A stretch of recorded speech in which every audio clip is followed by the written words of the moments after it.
भैया इंडिया की बल्ले बल्ले, इंडियन ओरिजिन्स, इंडियन अमेरिकन की भी बल्ले बल्ले। अगर आपको न्यूज़ नहीं पता है तो हम शेयर कर देते हैं, बल्ले बल्ले। तो भैया ब्रिटेन के बाद अमेरिका में लहराएगा भारतीय झंडा, एक और भारतीय ने जीता दिल। तो अमेजिंग है। अब भैया लिस्ट बना लो, इतनी बड़ी लिस्ट बननी है कि सीईओज कौन कौन से इंडियन ओरिजिन के हैं, वो सारा मेरे को लगेगा टॉप की जितनी भी वर्ल्ड की कंपनीज है ना, वो सारी इंडियन ओरिजिन्स जो हैं वो उसके सीईओ। करेक्ट मगर कंपटीशन बहुत टफ है इतना, मतलब ओवर कॉन्फिडेंस भी अच्छी बात वो नहीं तो है, कंपटीशन बहुत टफ नहीं भैया, हम ओवर कॉन्फिडेंट कभी नहीं होते, बट जब ये ऐसी न्यूज़ सुनते हैं तो बहुत खुशी भी मिलती है हमें, फिर प्राउड फील भी होता है हमें। तो ये सारी वो जेनरेशन है, देख लो अभी जो यहाँ पैदा हुई थी और अब उन्होंने अपना जो है, जैसे कहते हैं ना, इंडिया का झंडा जो है गाड़ रहे हैं वो। अभी उसके बाद देखो अब नेक्स्ट जेनरेशन, ये तो पहली मेरे ख्याल से मोस्ट लाइकली वो फर्स्ट जेनरेशन होगी जो यहाँ पैदा हुई है यूएसए में। उसके बाद अभी सेकंड जेनरेशन, थर्ड जेनरेशन, उनको देखना आके वो क्या कमाल करते हैं।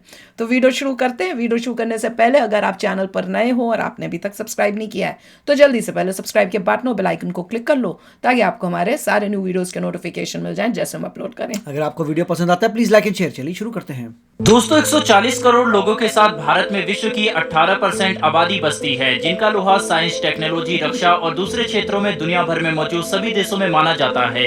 लेकिन भारतीय लोगों की छवि में चार चांद तब लग गए जब भारतीय मूल के ब्रिटिश नागरिक ऋषि सुनक ने ब्रिटेन का सबसे ऊंचा पद यानी प्रधानमंत्री के पद को हासिल किया और ब्रिटेन के इतिहास में भारतीय मूल के पहले प्रधानमंत्री बन गए, जिन्होंने न कि सिर्फ पश्चिमी देशों का घमंड तोड़ा बल्कि भारत की सॉफ्ट पावर कई गुना ज्यादा बढ़ा दी। साथ ही आज हम ये बात साफ तौर पर देख सकते हैं कि कैसे ऋषि सुनक के ब्रिटिश प्रधानमंत्री बनने के बाद आज ब्रिटेन में भारतीय मूल के लोग अपनी जिंदगी ज्यादा अच्छे से बिता सकते हैं और हजारों की संख्या में नए भारतीय छात्रों को ब्रिटेन का वीजा जल्दी मिल जाता है, जो उनके लिए एक उज्जवल भविष्य का रास्ता साफ करता है।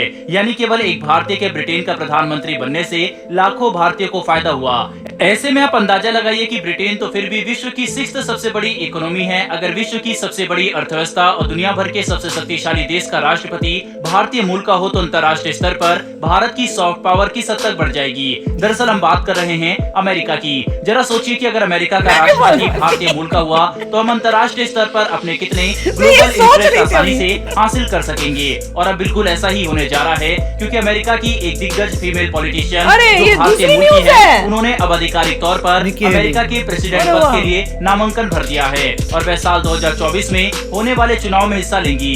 दरअसल हम बात कर रहे हैं साउथ कैरोलिना में पली बड़ी भारतीय मूल की अमेरिकी नागरिक निक्की हेली, जो कि अब अमेरिका के राष्ट्रपति पद के लिए चुनाव लड़ेगी और इस बात की काफी संभावना है कि वह चुनाव जीतकर पहली भारतीय मूल की अमेरिकी राष्ट्रपति बने। निक्की हेली ने 2024 के चुनाव में अपने खड़े होने का ऐलान के साथ साथ भारत और अपने माता पिता पर बड़े बयान दिए। उन्होंने ये बात खुलकर कही है कि वह गर्व से कहती है कि उनके माता पिता भारत से अमेरिका आए थे। वहीं वह इमिग्रेंट पेरेंट्स की बेटी है जो भारत छोड़कर अमेरिका अच्छी जिंदगी की तलाश में आए। साथ ही उन्होंने ये बात भी गर्व से कही है कि वह एक कॉम्बैट वेटरन की पत्नी होने के साथ साथ 2 शानदार बच्चों की मां भी हैं, जिस पर उन्हें काफी गर्व है। इसी के साथ अपने बचपन के बारे में बात करते हुए उन्होंने कहा है कि उनके माता पिता साउथ कैरोलिना के एक शहर में बसे थे, जहां पर लोग उन्हें काफी पसंद करते थे और काफी प्यार भी देते थे। लेकिन एक अकेला भारतीय परिवार होने की वजह से उन्हें कई बार चुनौतियों का भी सामना करना पड़ा, जिसका उन्होंने डटकर सामना किया। और आज वह गर्व से कहती है कि न कि सिर्फ उन्होंने साउथ कैरोलिना की महान राज्य के गवर्नर के तौर पर अपनी सेवाएं दी, बल्कि वह साल 2018 तक साउथ राष्ट्र में अमेरिका की एम्बेसडर भी थी। दोस्तों बातों को बिना बढ़ा चढ़ाकर बताए अगर ये बात कही जाए कि निक्की हेली के अमेरिकी राष्ट्रपति पद को चुनाव जीतने की संभावना ज्यादा है, तो इस बात में कुछ भी गलत नहीं होगा, क्योंकि वह पहले ही अमेरिका में एक सफल पॉलिटिकल कैरियर रखती है, जिसके तहत न कि सिर्फ वह अपनी होम स्टेट की गवर्नर बनी, बल्कि उन्होंने अमेरिका जितने शक्तिशाली देश के लिए संयुक्त राष्ट्र में एम्बेसडर का पद भी संभाला, जो इस बात को दर्शाता है कि निक्की हेली एक सफल और सक्षम पॉलिटिशियन है। ऐसे में आज इस बात से बिल्कुल भी इंकार नहीं किया जा सकता कि अगर निक्की हेली राष्ट्रपति बनती है तो वह भारत के लिए ग्लोबल पॉलिटिक्स में एक टर्निंग पॉइंट होगा, क्योंकि इसके बाद विश्व के 2 महाशक्तियों में भारतीय मूल के लोग राष्ट्रपति और प्रधानमंत्री जैसे पदों को संभालेंगे, जिससे आप अंदाजा लगा सकते हैं कि भारतीय लोगों का रुतबा कितना ज्यादा बढ़ जाएगा। साथ ही ये दुनिया भर में हैरान करने वाला इसलिए भी है क्योंकि अमेरिका में आज लगभग 50 लाख भारतीय रहते हैं, जो भारत के कुल आबादी का मात्र 1.8% ही है। यानी इसके बावजूद कि अमेरिका में भारतीय लोगों की संख्या 2% से भी कम है, भारतीय आज अमेरिका के सबसे उच्च प्रोफेशन में सबसे बड़े एथिकल ग्रुप है। वहीं आपको यह बात जानकर हैरानी होगी कि नासा में काम करने वाले 30 से 40% साइंटिस्ट भारतीय मूल के हैं, और यही हाल अमेरिका के दूसरे हाई स्किल प्रोफेशन जैसे डॉक्टर, सर्जन, सॉफ्टवेयर इंजीनियर जैसे कैरियर में भी है, जहां पर भारतीय लोग एक तरफा दूसरी एथनिसिटी के लोगों को डोमिनेट करते हैं। साथ ही गूगल, माइक्रोसॉफ्ट और यूट्यूब जैसे ग्लोबल जायंट्स के सीईओ भी भारतीय ही हैं। यहाँ तक कि अमेरिका में इस बात की धारणा काफी मशहूर है कि अगर भारतीय अपनी जॉब छोड़कर अमेरिका से वापस भारत चले गए तो अमेरिका में मौजूद 50% तक हाई लेवल टैलेंट खत्म हो जाएगा। जिससे आप इस बात का अंदाजा लगा सकते हैं कि चाहे अमेरिका का एडमिनिस्ट्रेशन हो या फिर मैनेजमेंट, सभी सेक्टर में भारतीय काफी ऊंचे पोजीशन में बैठे हैं, जो हर भारतीय के लिए काफी गर्व की बात है। वैसे दोस्तों, आपको क्या लगता है कि क्या साल 2024 के चुनाव में निकी हेली अमेरिकी राष्ट्रपति का पद जीतकर इतिहास रच पाएंगी या फिर नहीं? आप इसके बारे में अपनी क्या राय रखते हैं? कमेंट बॉक्स में लिखकर जरूर बताइएगा। साथ ही हमारी आने वाली डेली डिफेंस और वर्ल्ड अफेयर से जुड़ी ऐसी वीडियो के लिए चैनल को सब्सक्राइब कर बेल नोटिफिकेशन अवश्य दबा लें। फिर मिलेंगे ऐसी एक नई वीडियो के साथ। धन्यवाद, जय हिंद। यार मुझे लगा था कि YouTube के सीईओ के ऊपर न्यूज है, ये तो टोटली मैं अनप्रिपेयर्ड थी, और ये कमाल की इन्होंने हम, और पता है कल की बात नहीं, परसों की बात है, ये परसों की बात है, जब हम लोग वॉक के लिए निकले तब हमारी बात हो रही थी, तो ये तब मुझे बता रहे थे कि निकी हेली भी जो है वो खड़ी हो रही है, और इन्होंने बहुत मजेदार बात बताई थी। बताओ वो सारी बात मुझे बताओ, फिर से बताओ, इनको भी बताओ। नहीं, मैं तो सिर्फ यही कह रहा था, निकी हेली ने काफी अच्छा इंट्रोडक्शन दिया था कि मैं इंडियन इमिग्रेंट्स की बेटी हूँ, I am not black, I am not white.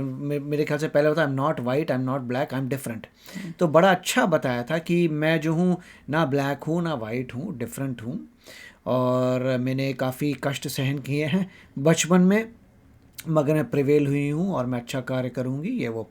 मगर उनका डायरेक्ट कंपटीशन मिस्टर ट्रंप से होगा, तो मिस्टर ट्रंप भी खड़े हो रहे हैं और वो भी खड़ी हो रही हैं, और तो यहाँ थोड़ी चीज़ें जो हैं काफ़ी कॉम्प्लिकेट हो रही हैं। अब देखते हैं, काफ़ी सारे लोग खड़े होंगे रिपब्लिकन पार्टी में, कहा जाता है कि 10 के करीब लोग खड़े होंगे, फिर उन 10 में पूरे डिबेट्स होंगे, लोगों के होंगे, अल्टीमेटली एक नॉमिनेशन आएगा रिपब्लिकन्स का, और डेमोक्रेट्स में डिफरेंट, तो रिपब्लिकन्स हैं सारे, सो रिपब्लिकन्स हैं, उसमें 10-12 आएंगे, जैसे लास्ट टाइम आए थे, तो काफ़ी टाइट है, और उसमें से एक ने जीतना है, और उसमें एक ये होंगे और साथ में ट्रंप होंगे, तो टफ कंपटीशन है। लगता मुझे पर्सनली तो लगता है कि टफ होगा, और मुझे लगता है कि शायद ट्रंप ही जीते, हाँ, पर दिल कहता है कि शी शुड विन, तब मजा आएगा। और वहां पे रिपब्लिकन्स का जो नॉमिनी होगा वो फिर डेमोक्रेट के नॉमिनी से लड़ेगा, तो काफी स्टेप्स हैं, और अभी तक तो यही कहते हैं कि मिस्टर ट्रंप शायद जीतेंगे, चांसेस होता क्या है।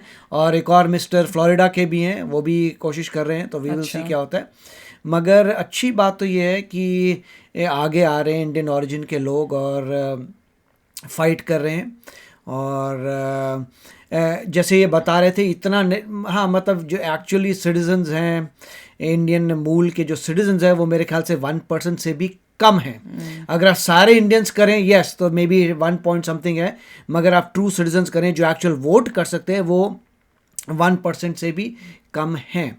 और नासा में 30% नहीं है इंडियंस, ये एक मिथ है, वहाँ पर भी आप कह सकते हैं कि 5% से कम होंगे, तो हर जगह वैसा ही है। बट काफ़ी सभी लोग तो यही अप्रिशिएट कर रहे हैं कि यहाँ तक आना ही बहुत बड़ी बात ग्रेट है, बात है, बहुत बड़ी बात है। और अभी तक यूएसए में कोई विमेन प्रेसिडेंट नहीं आई है, हाँ, और अगर ये बन गई तो इट विल क्रिएट हिस्ट्री, एक इंडियन ओरिजिन की, और वो भी फर्स्ट वुमेन प्रेसिडेंट। और दोनों तरफ हैं। अब एक तरफ कमला हैरिस हैं जो अफ्रीकन और इंडियन हैं, वो डेमोक्रेट्स में, वो भी हो सकता है खड़ी हों, मुझे वो भी हो सकता है खड़ी हों। अगर मिस्टर बाइडेन खड़े होते हैं, वो नहीं होंगी, तो वी विल सी क्या होता है। बट काफ़ी इंटरेस्टिंग हो रहा है पूरा यहाँ पे सिनेरियो। बिल्कुल। अब आप बताओ, आपको क्या लगता है भैया कि रिपब्लिकन्स में से ट्रंप और वर्सेस हर, राइट, मगर ये हैं कि ये इन्होंने यहाँ पे आके क्रिश्चियनिटी को अडॉप्ट किया था, तो ये क्रिश्चियन है। ओह अच्छा, मुझे ये नहीं पता तो था। मतलब ऑफ कोर्स उनके फादर सिख हैं, और उन्होंने उसके बाद अपने कन्वर्ट कर लिया टू क्रिश्चियनिटी, निकी हेली ने, तो ये भी एक पॉइंट है देखने वाला। अच्छा, मुझे ये बात नहीं पता थी। तो चलो, आप भी शेयर करना कि आपको क्या लगता है। चलते हैं, मिलेंगे नेक्स्ट वीडियो में बहुत ही जल्द। Till then take care and bye bye. तो अगर आप मेरे इस चैनल पे नए हो तो जल्दी से सब्सक्राइब के बटन को हिट करो और बेल आइकन को क्लिक करो ताकि आपको मेरा जब नया वीडियो मैं लगाऊं आपको उसके बारे में जल्दी से पता चल जाए।